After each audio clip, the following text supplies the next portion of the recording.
hello everyone. Welcome back to my YouTube channel. This is CA Deepa Gupta. Friends, first of all, wish you all the best for this new financial year 24-25. जी हाँ friends, financial year 2024-25 start हो चुका है and I hope आप सब ने अपने जो है targets for this new financial year आपने सेट कर लिए होंगे and I wish you all the best कि आप अपने टारगेट्स को अच्छे से अचीव कर पाएँ जो भी आपने सेट किया है इस न्यू फाइनेंशियल ईयर के लिए। फ्रेंड्स, आज इस वीडियो में मैं आपके साथ बात करने वाली हूँ सेक्शन 194N के बारे में, जो कि डील करता है टीडीएस ऑन कैश विड्रॉल्स के बारे में। फ्रेंड्स, फाइनेंस एक्ट 2019 में गवर्नमेंट ने ये सेक्शन लॉन्च किया था and this is a step towards the digitisation of the economy. Friends, ये सेक्शन कहता है कि अगर आप एक पर्टिकुलर लिमिट से ज़्यादा अपने अकाउंट से कैश विड्रॉ करते हैं तो उस केस में आपका टीडीएस डिडक्ट होगा। बैंक की लायबिलिटी है कि वो आपका टीडीएस डिडक्ट करेगा। अब ये लिमिट क्या है? ये लिमिट रहती है 1 करोड़ की। अगर आप आईटीआर फाइल करते हैं, अगर आप अपनी रेगुलर आईटीआर फाइल कर रहे हैं तो आपकी लिमिट रहती है 1 करोड़, यानी कि एक पर्टिकुलर फाइनेंशियल ईयर में आप एक पर्टिकुलर बैंक से इंक्लूडिंग ऑल इट्स ब्रांचेस अगर 1 करोड़ तक का कैश विड्रॉल करते हैं तो आपको कोई टीडीएस नहीं कटेगा। बट अगर आपका कैश विड्रॉल 1 करोड़ से एक्सीड कर जाता है तो जो भी आपका 1 करोड़ से ज़्यादा का विड्रॉल रहेगा उस पर 2% के हिसाब से आपका टीडीएस डिडक्ट होगा अगर आप आईटीआर फाइल करते हैं तो।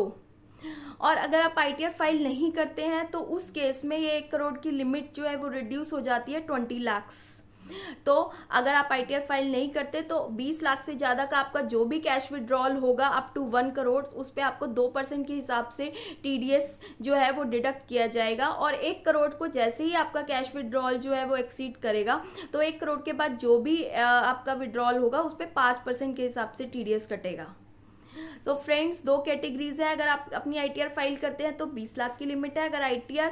अगर आप अपनी आईटीआर फाइल करते हैं तो 1 करोड़ की लिमिट है और अगर आईटीआर फाइल नहीं करते तो 20 लाख की लिमिट है। और 1 करोड़ के केस में 1 करोड़ की लिमिट के साथ 2% का टीडीएस है और 20 लाख की लिमिट के साथ 2% का है अप टू 1 करोड़ और 1 करोड़ के बाद जो है वो टीडीएस का रेट हो जाएगा 5%।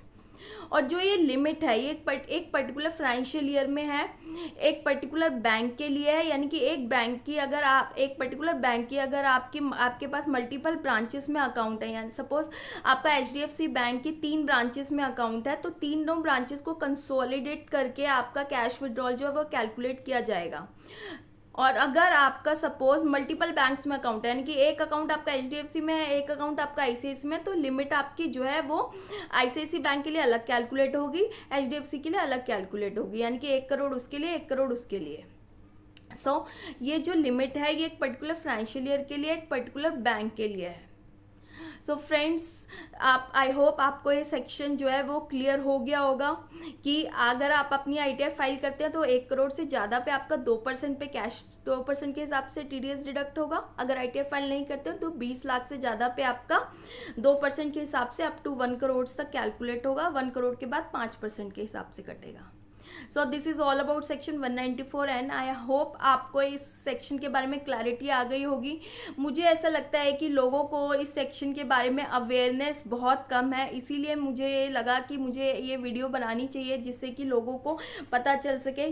कई बार हम कैश विड्रॉ कर लेते हैं जो है लिमिट से ज़्यादा, बट हमारा बैंक जो है फिर हमारा टीडीएस काट लेता है, फिर हमें समझ नहीं आता कि ये हुआ क्या है।